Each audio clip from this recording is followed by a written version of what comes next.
the recent releases of new cards and support for some Yu-Gi-Oh characters, such as Yugi in Legacy of Destruction, Yubel in Phantom Nightmares, and now 4 in Infinite Forbidden, I wanted to look at what I felt were some underrepresented characters or characters deck were desperately in need of some new cards. So, without further ado, one character that I feel doesn't have enough printed cards is Vector from Yu-Gi-Oh! Zexal 2. Vector is a fan favorite antagonist in Zexal 2, and he was definitely my favorite villain of the show.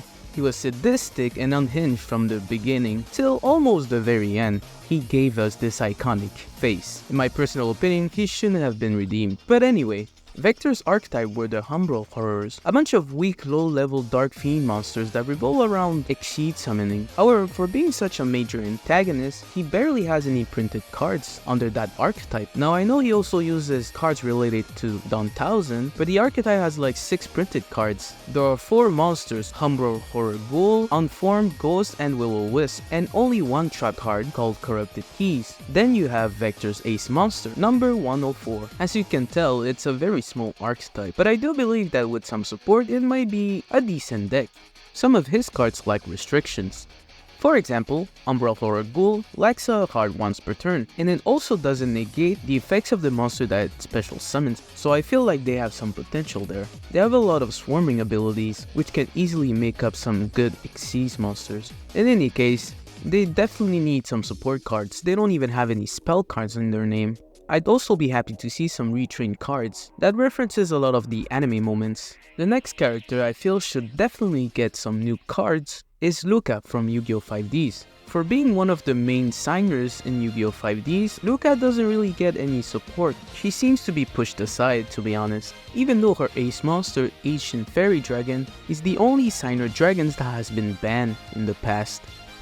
Some of her cards have been printed, such as Sunlight Unicorn, Regulus, and Kuribon, but they don't have a cohesive strategy with each other. I definitely think some retrain should be made, and with the way her deck is in the anime, I feel like it would be pretty easy. Since the main focus of her deck is Ancient Fairy Dragon, they can retrain Ancient Forest to work with the rest of her cards. Cards like Regulus can be retrained to work with the new Field Spell card, or they can even print various Field Spell cards to make it work with Ancient Fairy Dragon. With how they made the Yugi and Yubel deck now, I can see a new deck based on Luca's card, focused around Field Spell cards. Her playstyle in the anime was pretty defensive, so it would make you gain life points while destroying your opponent's monsters. And in the end, they could also retrain Ancient Fairy Dragon. I think she's the only one from the main characters that doesn't even have an evolution of her card, so it's definitely overdue. For the next character that I feel should get some more support is Dennis Macfield from Yu-Gi-Oh! Arc 5. Okay, so it's not that he deserves some new support, it's that a lot of his cards used in the anime aren't even printed. In the past, some of his cards have been very powerful, but a lot of his anime cards that are still unprinted aren't even that broken. So I feel like they could print some more support for Dennis. And there's a lot to choose from. There's at least around 15 cards that aren't even printed. He even has 2 other Xyz monster and a fusion monster that can get printed. That being said, there's a wide variety of Pendulum Performage monsters that were shown in the anime, and some of them have some pretty neat effects. For example, Performage Bonus Dealer can make you draw 2 cards if you Pendulum summon 3 or more Performapal or Performage monsters. There's also Performage Trapeze Force Witch, the fusion monster, which protects from card effects from your opponents.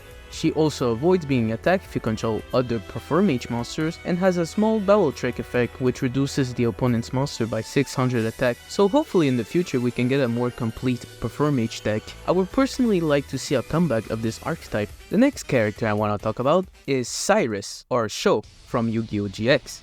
His deck is the Roid deck, and it pretty much needs a whole new revamp.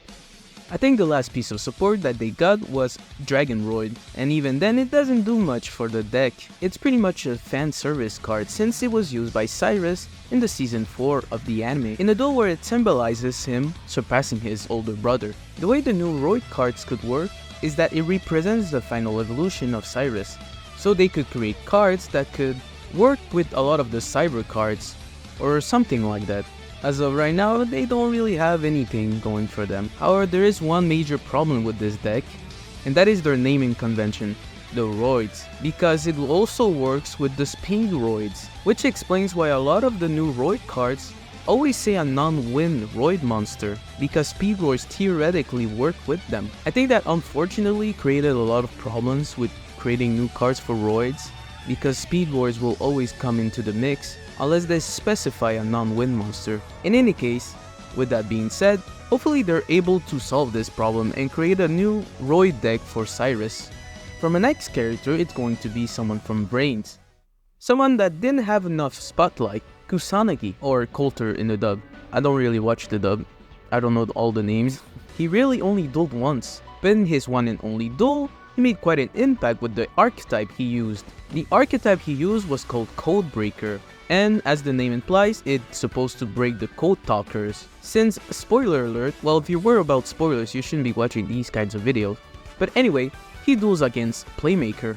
The strategy of the Codebreakers was kind of an anti-Link archetype. The main monster, Codebreaker 0 Day, makes every Link monster pointing to this card lose 1000 attack, except the Codebreaker Link monsters. In the anime, he also used a spell and trap card that inflicted burn damage, called Codebreak Bind and Codebreak Backfire. His deck really focused on anti-Link strategy. He had cards that stunned the opponent, while he could inflict burn damage. Now in the TCG, there's one main problem. There's really only 3 cards printed from this archetype. There's the main monster Codebreaker 0 Day, the Link monster Codebreaker Virus Swordsman, and the other Link monster Codebreaker Virus Berserker. I feel like this archetype has a lot of potential, so only having 3 cards is quite a bummer. If there was a meta deck that focuses on Link monsters, I feel like this archetype could counter any type of strategy, with the right support of course. Guess we'll just have to wait and see. The next character's archetype that I want to talk about might seem a bit surprising, since he is a main character, and that is Yuma from Zexal. So when you think about Yuma, you probably think about the number 39 Utopia, since that is his ace monster and he pretty much uses it in every duel throughout the show. But I kinda see the Utopia archetype and deck to be more of a combination of Yuma and Astral. However, for me, Yuma's deck is the syllable deck. Think about Gagaga Magician, Dododo Warrior, Zubaba Knight, or even Go-Go-Go Golem. A lot of the recent support that are related to Yuma are more focused with the number cards or the Utopia cards. So I'd like to see some more support to his personal deck. There's actually some cards that support all 4 of those archetypes. Cards such as Automatopoeia, Automato Pickup, and Automatopoeia. It would be a pretty cool deck to make some Xyz monsters from levels 1 to 8. Furthermore, there's like 3 Xyz monsters that he randomly used throughout the show. The musical Djinn monsters, I remember he used them randomly during the tournament arc, and then they were never seen again. So why not implement them with the rest of Yuma's cards? It would seem like a waste if they didn't. The next character I want to talk about is another character from Zexal. There's a lot of Zexal characters in this list. In any case, the next character is Tron, another major antagonist from Yu-Gi-Oh! Zexal. Tron was pretty much the first major antagonist of the show. He did way more than Dr. Faker, which was supposed to be the final villain of the first season. Tron and his sons really kept the show entertaining. Tron's deck is the Heraldic Beast deck, a bunch of Beast, Wing Beast, and Dragon type monsters that focuses on Xyz summoning Psychic type Xyz monsters. I feel like the archetype has a lot of potential. The spell cards especially seem a bit busted. Advanced Heraldry Art doesn't have a once per turn, nor does Heraldry Reborn, so they can easily extend your plays. The main weak point of the archetype are the monsters, since a lot of them have pretty weak effect, which is understandable with how the game evolved, so it's fair to say they got power creeped very easily. But I feel like with some new monster cards, this deck could make a comeback. For the last character on this list is a pretty underrated character in my opinion, from the original Yu-Gi-Oh! Series, and that character is Odon. It seems that out of the Ishtar siblings, he seems to be pushed aside. However, he was a pretty important character for the story, since he was the one locking away Marik's dark side. However, if we compare how many cards he has with his siblings, there seems to be a favoritism here. Just like in the story. Jokes aside here, Marik has received a bunch of cards related to his slime monsters and his Egyptian god card. Ishizu received a bunch of returns of her older cards, and they made them very powerful too. So I feel like it's overdue that Odon received some love. His deck was also pretty unique compared to the other characters. While most other characters focuses on summoning their big monsters, Odon had a trap deck. He would summon Embodiment of Apophis, which were trap monsters. His signature card though was Temple of the Kings, which allowed him to activate a trap card the same turn it was set. Furthermore, you can say that his ace monster was Mystical Beast Circuit, a monster card that would absorb the opponent's monster when it destroyed it. The only retrain we've had from him, from what I know, is Apophis the Swamp Deity, which is a retrain from Embodiment of Apophis. However, I do feel like his deck has a lot of potential to be retrained. Temple of the Kings can be retrained for a more powerful effect, and Mystical Beast Circuit definitely has some potential as a boss monster. Since it is a trap deck, a lot of his cards will be trap focused. His Fill Spell card could allow him to activate 2 trap cards the turn they were set, or even activate trap cards from his hands. And Mystical Beast Circuit could allow you to search trap cards from your deck, something like that. In any case, I'd be happy to see some new cards from him, especially since I am a big fan of the original Egyptian inspired cards. So that was my list. Do you agree or disagree? Do you have any other characters you would like to see have some more support? Leave your thoughts in the comments down below. As always, thanks for watching and see you next time.